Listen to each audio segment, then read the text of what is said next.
The engine hummed softly as I gripped the steering wheel, knuckles white against the cold leather.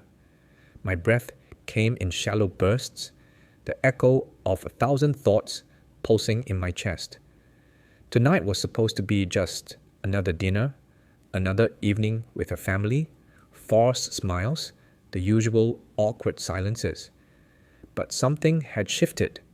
I couldn't forget the way her brother's eyes had lingered, the biting sarcasm that dripped from her father's words. The tension was palpable, thickening the air with every passing second. And then, right in front of everyone, she, my wife, the woman I had spent years with, had humiliated me.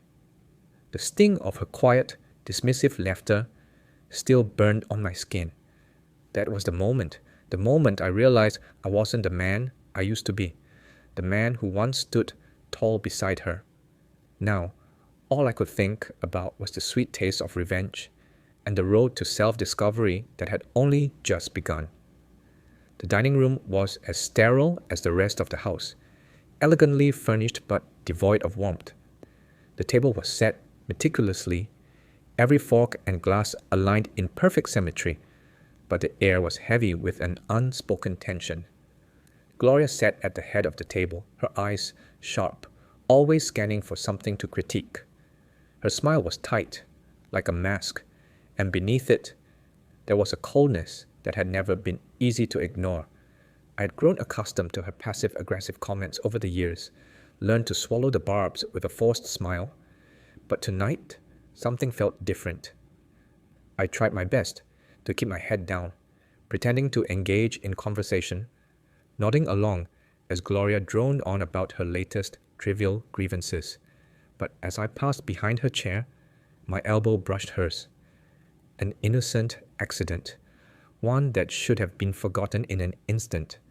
Instead, Gloria's eyes narrowed, her lips twisted in disdain. Before I could even register what was happening, her hand shot up, slapping me across the face with a force that sent my head snapping to the side. The sound of it echoed in the suddenly silent room. My skin burnt. The sting of her slap sharper than anything I had ever felt. The silence that followed was suffocating. The clinking of silverware ceased, the conversation halted, and I could feel the weight of every eye in the room. But worse, far worse, was the look on Meline's face. She said nothing. She didn't even flinch. The moment dragged on, stretching into eternity. As I realized the truth, Meline, the woman I had built my life with, valued her mother's approval more than my dignity. I was a mere pawn in their game, and in that silence, I understood that nothing would ever be the same again. The engine idled, but I wasn't moving. I sat there in the darkness, gripping the steering wheel so hard my fingers ached. The stinging in my cheek had dulled, but the burn of Gloria's slap and Meline's indifference was still fresh. I could still hear the silence that followed, suffocating and thick. It was a silence that spoke louder than anything else in that room. For years, I had told myself that I was doing my best, keeping the peace, swallowing my pride for the sake of the marriage. But now, sitting alone in the car, I could see it all clearly. I had been sacrificing too much. My dignity, my self-respect, all for what? A marriage that never truly valued me? A woman who stood by while I was humiliated in front of her family? Without a single word of defense? I took a deep breath, my anger slowly shifting into something colder, more precise. Clarity. This had gone on long enough. I wouldn't tolerate it anymore.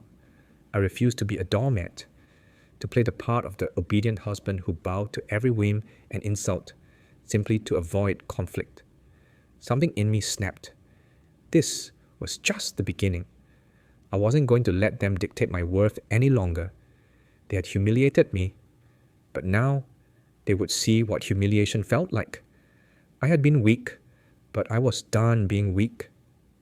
This was the start of a new chapter. From now on, I would make sure they understood. There would be consequences. and I would control how this story unfolded. I sat at my desk, the weight of the evening still pressing on my chest, and stared at my phone. It had been a while since I'd called Carter. He wasn't just my best friend, he was a damn good attorney, with an uncanny knack for digging into people's lives, finding things most would rather keep buried. He thrived on secrets, on the hunt, and tonight, I needed that skill more than ever. I tapped the screen, dialing his number. It rang once, twice, before his voice came through, smooth and confident as always. "Hey, man," Carter said. "What's going on?" I exhaled slowly, then got to the point. "I need your help. Gloria, I need to dig into her life, see if there's anything she's hiding. Financials, connections, maybe even something personal." There was a brief silence on the other end before Carter spoke again, his voice lowering with interest. "You're not talking about a little light digging, are you? You want the full package." "Exactly. I need leverage. I need to know what she's been up to, because this ends now. It's not about revenge, Carter. It's about regaining control. I'm done being the punching bag." Carter chuckled softly, his enthusiasm evident.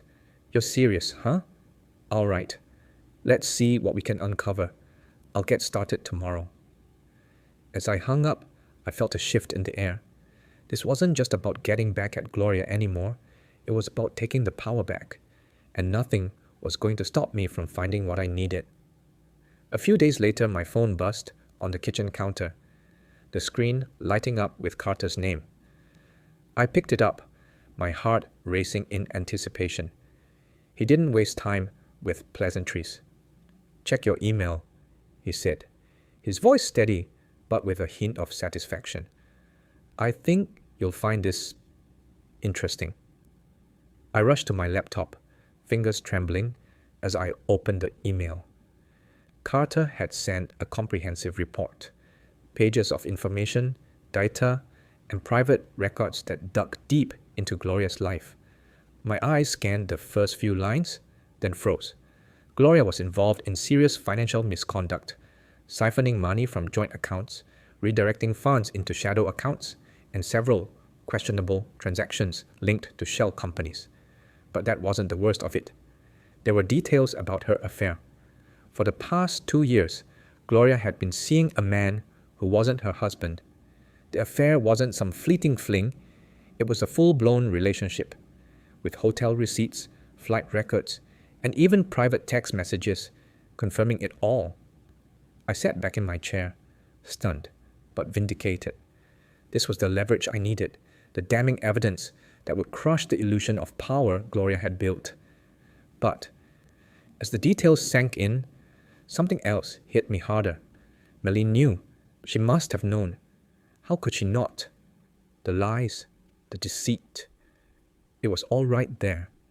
And yet, she chose to stay silent, never once defending me, never once questioning her mother's actions. I let out a slow breath, the anger building again, but this time with a different kind of clarity. Gloria had underestimated me, and Meline, she had failed me. The game was on. It was time to strike back. I would make them both regret it. The doorbell rang, pulling me from my thoughts. I took one last glance at the stack of papers on the table, Carter's findings, neatly organized, ready for the confrontation ahead. This was it, the moment I'd been waiting for. I opened the door to find Meline, Gloria, and Richard standing in the doorway, all of them with expressions of calculated neutrality. Gloria's lips were tightly pressed together, and Richard was scanning me with that same patronizing gaze he always wore. Meline's eyes darted between us, her face unreadable. "Let's talk," Gloria said, stepping forward, her voice dripping with authority. "You owe me an apology for what happened at dinner. That behavior was unacceptable." She was still trying to hold the reins, still convinced she could manipulate the situation. I didn't flinch.